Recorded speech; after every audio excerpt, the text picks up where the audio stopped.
Okay, I'm going to go ahead and get started because we have a lot to cover today. I'm Tahina Dale Connor, Director of the Pagney Health and Research Foundation, and you are at Grand Rounds, Imposter No More, Key Strategies to Vanquishing Imposter Beliefs. Next slide, please.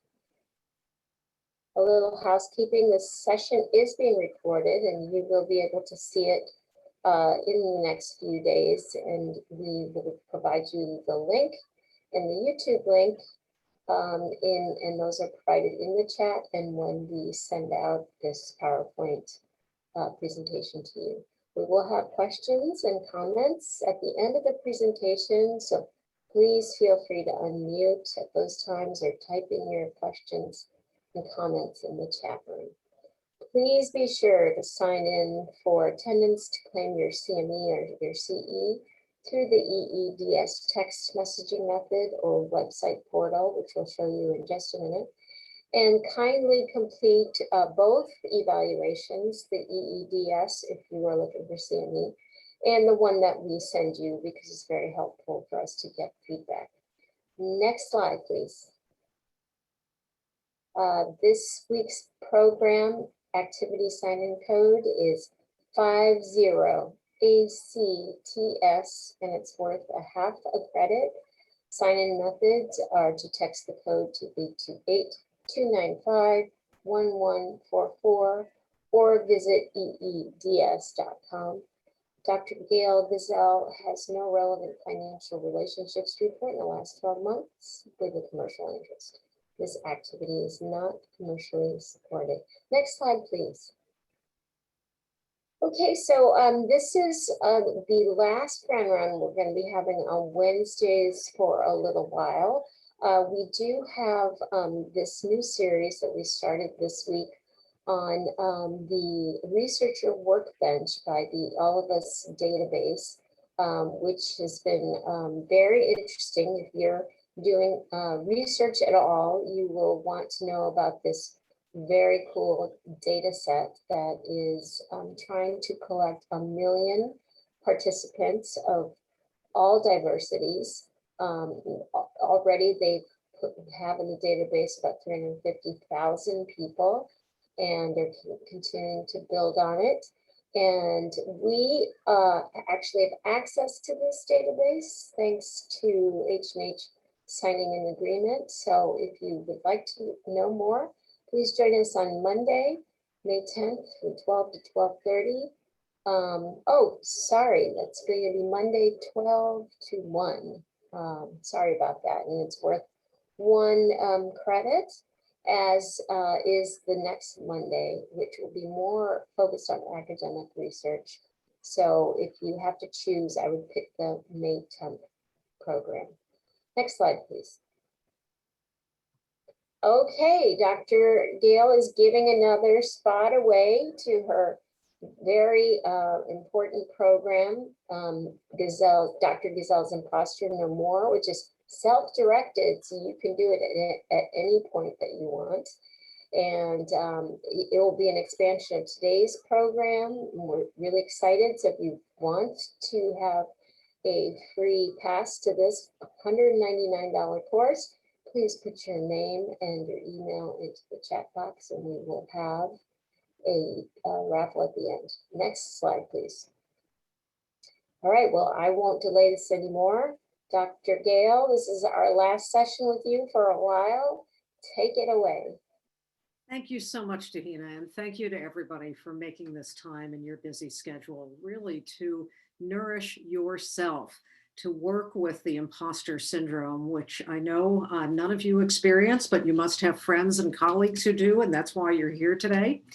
What we're going to do today is really look at the imposter syndrome, what it is, how it operates, and most importantly, 3 strategies that you can use to dislodge the hold that it may have on you or others that you know.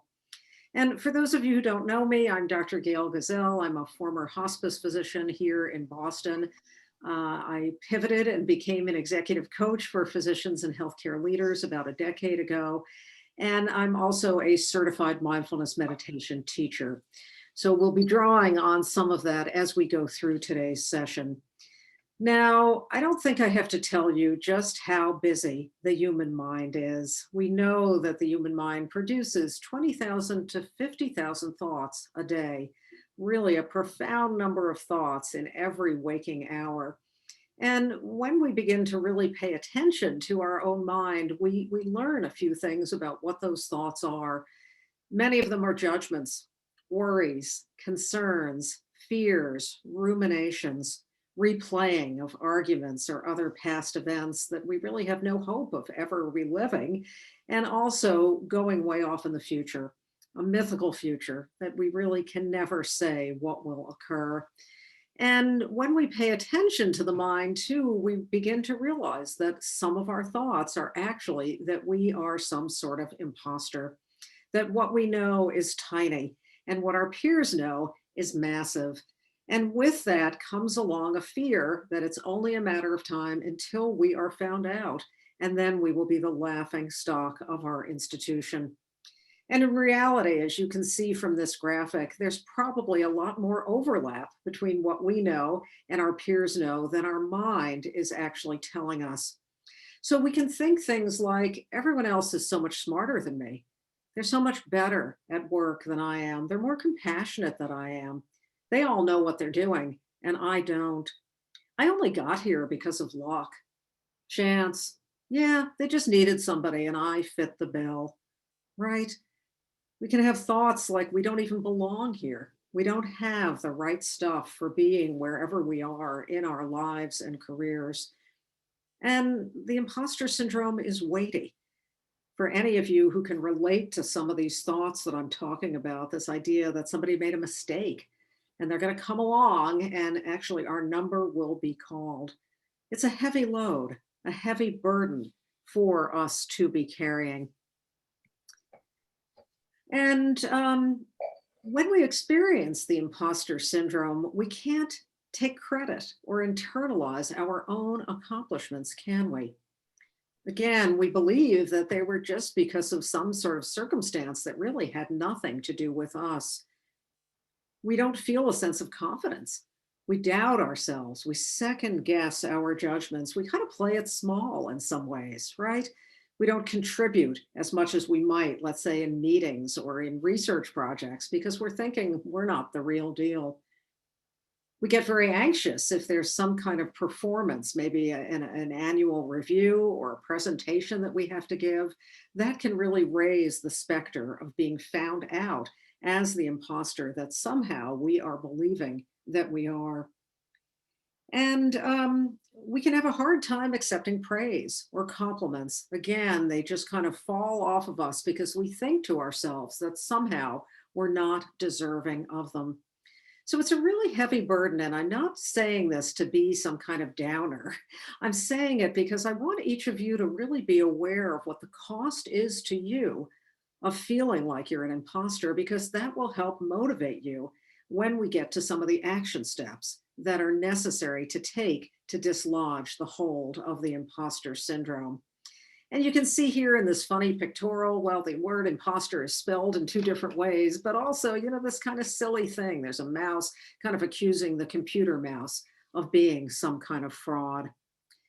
And you might be wondering, well, how does the imposter syndrome take hold? What happens? How does it get in there for a bunch of us? Because I know that those of you on this call are here for a reason. The imposter syndrome is incredibly common. It's estimated that 70% of adults in Western countries experience the imposter syndrome. And when we think about how it takes hold, it's important to really reflect on something that I've brought up in many of these sessions, which is the power of the negativity bias. That negativity bias that helped us evolve and helped us scan for threats and dangers in the environment, that now actually takes the form of the inner critic who's sitting there like a harpy on our shoulder, telling us about all the ways that we're not shaping up. We're not this enough, we're not that enough, right? And the imposter syndrome is part of that inner critical network, that negativity bias that can really show up for many of us. Now, as I said, a huge percentage of adults experience the imposter syndrome. Many times people think, well, it's only me, because after all, I'm the only imposter. Everybody else is the real deal. But in fact, it afflicts many, many individuals, high functioning individuals, women more than men, millennials, those from underrepresented backgrounds and underrepresented minorities. It affects high functioning, low functioning people, celebrities, athletes, physicians, leaders, lawyers, a very diverse spectrum of people, many of whom you've heard of. If you Google imposter syndrome quotes, you're really going to have a good chuckle. And I'll read you just a few that come up on that search. I'll start with Maya Angelou. I've written 11 books, but each time I think, uh-oh, they're going to find out now. I've run a game on everybody, and they're going to find me out as a fraud. Tom Hanks, no matter what we've done, there comes a time when you think, how did I get here? When are they going to discover that I am, in fact, a fraud and take everything away from me? Albert Einstein. The exaggerated esteem in which my life work is held makes me very ill at ease. I feel compelled to think of myself as an involuntary swindler. And I'll be honest with you, I've certainly suffered from the imposter syndrome. I've been here at Harvard Medical School for a couple of decades, and about every 3 years, I get reappointed on the academic track. And every time I get that reappointment letter, and even more frequently than that, I think to myself, gosh, it was only because I checked the right box on my residency match application and I landed here at Harvard. It's not because of me. And eventually they're going to find out. And that's when I'm going to get a very different letter telling me that it was all a big mistake. That's the weight of the imposter syndrome. And here's Shakespeare. Oh my goodness, this is absolute crap. And here, a psychiatrist talking to a patient on the couch. Your fear of being publicly exposed as a fraud is a stress-related disorder called the imposter syndrome. It's common amongst people in high-profile authority positions and, of course, in actual phonies like you. So when we think about how the imposter syndrome takes hold, I think there are a few things of note as well. For kids who are high academic achievers, who are good at doing school, they can be labeled early on. Oh, he's the smart one. Yeah, she's really good at math. And their identity can form around that. Then maybe they get to high school, they were a big fish in a small pond. Then they get to college, and all of a sudden they're a small fish in a big pond. And that can raise the specter of the imposter syndrome. Similarly, if we don't have that kind of smarts about doing school, but maybe a lot of other talents, we can also get labeled as not very smart, not very good, not getting the good grades. Then let's say in high school or college, we can really flourish. And there can be a disconnect, a questioning, a doubting of oneself that can set the imposter syndrome in motion. I think about a cycle that I've coined, the cycle of perceived inadequacy. So let me walk you through this. If you start at the top, we can be hyper focused on what we perceive we're not doing well. Gosh, I didn't give a very good presentation. I didn't sound very smart. I'm not very articulate. We compare ourselves with others, but what are we hyper focused on with them? Well, we're hyper focused on what we perceive they're doing well. Ah, that one sounded so smart. That one gave a great presentation. Wow, look at how articulate that other person is. So we create this gap, this delta between where we perceive we are and where we perceive this other individual is. And we magnify, again, this perception, this subjective sense of where we are and where they are. But we don't stop there. We actually keep going round and round and round, paying attention to cues that support our belief that we are the ones who are inadequate.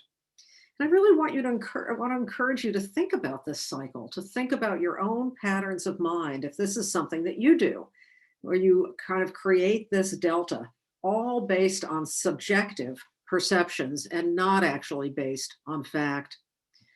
Now, the good news in today's session, and really in everything that we've talked about building resilience, the good news is that the human mind and brain are highly malleable. That's what we're learning in the growing field of neuroplasticity. And this adage that neurons that fire together wire together is actually being proven in neuroscience labs far and wide, that the human brain can shift, that what we focus on grows stronger. And we're going to come back to that when we talk about mindfulness and things you can do. Now, you've probably heard of Brené Brown. She talks about shame and vulnerability, and she's really been such a contribution to our understanding of some of the negativity bias of our own minds. And perfectionism is an important topic around the imposter syndrome. Brené Brown tells us that perfectionism is self destructive, simply because being perfect is unattainable. There's no such thing. Additionally, perfectionism is more about perception. We want to be perceived as perfect, which is also unattainable. There's no way to control other people's perception, regardless of how much time and energy we spend trying. And the connection between perfectionism and the imposter syndrome is important because we can get into a cycle. We believe that we're a phony and that we're going to be found out. We then really lean into perfectionism because we believe if we drive ourselves harder, if we do everything we can to get that A++, and no matter what it is, then people will see that we're actually not a fraud. So we become fatigued. We're up late. We're, really kind of burning the midnight oil, trying to get everything right in a futile attempt to show people that we're worthy when maybe we were actually worthy all along. Now, in this series as well, we spent a lot of time talking about mindfulness. Mindfulness is so critically important to building resilience.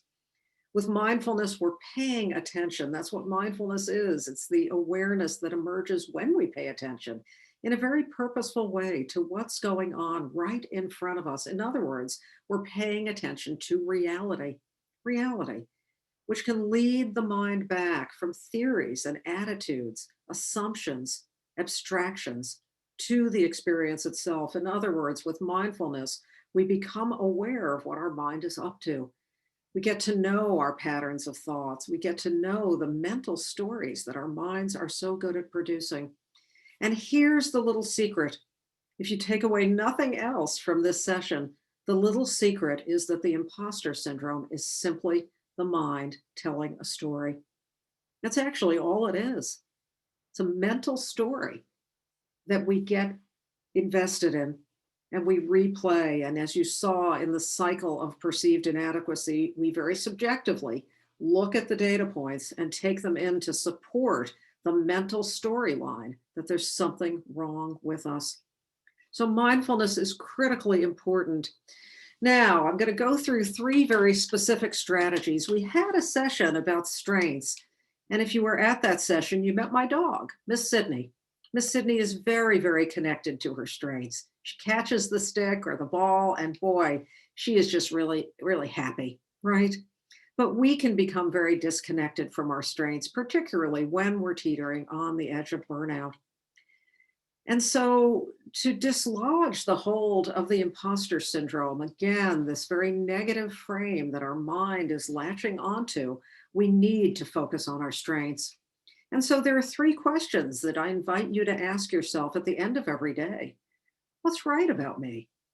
As opposed to the mind telling you stories about what the mind perceives is wrong about you. What am I doing well? And what are 3 important things that I accomplished today? This is an exercise that you can do every night. You could even do it with your kids around the family dinner table. So many times at the end of the day, we ruminate, right? We ruminate about what didn't go well and what remains undone on the to-do list for the next day. We can right that imbalance by really having a structured and very intentional practice of looking at our strengths. You can do this with your team at work. There's so much negativity given all the stresses of the pandemic, all the demands. And yet, we can ask team members, what went well on our team today? What can we celebrate? What are we grateful for? What has gone well in the course of the day? And that can help reverse the imposter syndrome hold. Similarly, we can become more compassionate to ourselves. So often we say things to ourselves that we would never say to anybody else, right? We can be so harsh in criticizing ourselves. And with self compassion, we're turning the lens of compassion that I know each and every one of you brings to so many patients and others each and every day. And yet, sometimes we exclude ourselves from the circle of humanity who deserve and should receive compassion. So, with self compassion, we're righting that imbalance. And with self compassion, we can remind ourselves to be kind to ourselves, to forgive ourselves any imperfections. After all, we're all imperfect, and to bring the same compassion to ourselves that we bring to others. Again, this is a practice that we can develop, this practice of self compassion, as you can see in this picture, kind of hugging and bringing love to ourselves. And that can help also reverse the imposter syndrome. And the third strategy that I want to talk about now and lead you in a practice is letting go. The mind, as we've talked about with the negativity bias, holds on to the negatives. It's almost like a sieve that the positives just fall right through and the negatives get trapped. If you reflect on your own mind, this may resonate for you. And that's one of the ways that the imposter syndrome trips us up. We hold on to these ideas, these perceptions of inadequacy. So we can help the mind build the skill of actually letting go, of loosening the hold. We can realize that we can decide which thoughts we want to give attention to and which we want to let just float by, like these butterflies or like the clouds in the sky. In other words, we have a choice. We can notice the imposter beliefs when they come up, and we can realize, gosh, I can fuel that imposter belief. I can give it a lot of care and watering and feeding, and it's going to grow stronger. That's what neuroplasticity is about. But I can also give those thoughts less attention. I can consciously and intentionally let them go. So I'd like to lead you in a letting go practice right now. So if you're somewhere stationary, not driving, just adjust your posture so that you're sitting in a relaxed manner. And if it's comfortable, allow your eyes to gently close. Shift your attention to your breathing and take a number of slow, deep breaths, really noticing the movement of air through inhalation and exhalation. See if you can follow that movement. And with exhalation, as you pay attention closely, you may notice that there's a little bit of a relaxation, a little bit of a release of tension, particularly at the end of exhalation. So see if you can pay attention to that right now as you're focusing on these slow, deep breaths. And perhaps, since you're all muted, you can even make a nice deep sigh when you exhale. So breathing in and then with breathing out, breathing in. You can really notice that sense of ease that comes with each and every exhalation. Breathing in can actually let tension release from your body with each exhalation. So now let's try breathing in a sense of calm and breathing out, letting go of tension. Breathing in, ease. Breathing out, stress. Breathing in, calm. Breathing out, worry. Breathing in, ease. Breathing out, fears. Breathing in, calm. Breathing out, that sense of being an imposter. Breathing in, calm. Breathing out, harshness toward myself. Breathing in, goodness. Breathing out, that sense that somehow I'm not the real deal. Simply using the inhalation and the exhalation to bring in more calm and peace and ease, and allowing and harnessing the natural release of each and every exhalation to help your mind learn to let go. Let's try that once more. Breathing in, calm. Breathing out, letting go. And when you're ready, gently opening your eyes and stretching a little bit. These are 3 strategies that I really want to encourage you to try out. An intentional practice of noticing your strengths and accomplishments. Self-compassion to reverse the tendency toward harsh self-criticism. And this practice, this meditative practice of letting go. I cover this in the free mindfulness meditation series that I have that I call the Daily Dose of Calm. It's a 14-day series. It's free. In each of the days, I give a 10-minute audio going over a mindfulness related topic like ones that we've covered in this series. And then I guide you in a brief meditation, one of which is letting go. So I believe that Xiomara is going to put that link in the chat box. If that can be helpful to you, trainees, colleagues, peers, please access that.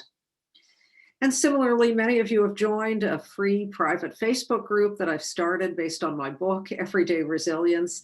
We talk about topics like this, very practical ones. This isn't an esoteric experience of resilience and mindfulness. We're really looking at daily strategies, learning from one another about things that we can employ to hold ourselves more steady with the stresses of the pandemic and more. So if you'd be kind enough to put in the chat one word that captures how you're feeling right now, I think that'd be helpful for others to hear that. One word that sums that up. Grateful, lighter, calm, wonderful, hopeful, wonderful.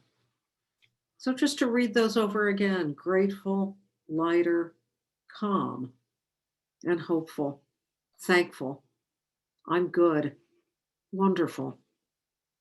Thank you so much for being here. Tuhina, do we have a winner for the Imposter No More self-directed online course? We have Mariella Reyes. Oh, Ah, and I think I see Mariella. yes, and we see your big smile, Mariella. Congratulations. I'll be sending over that information to you.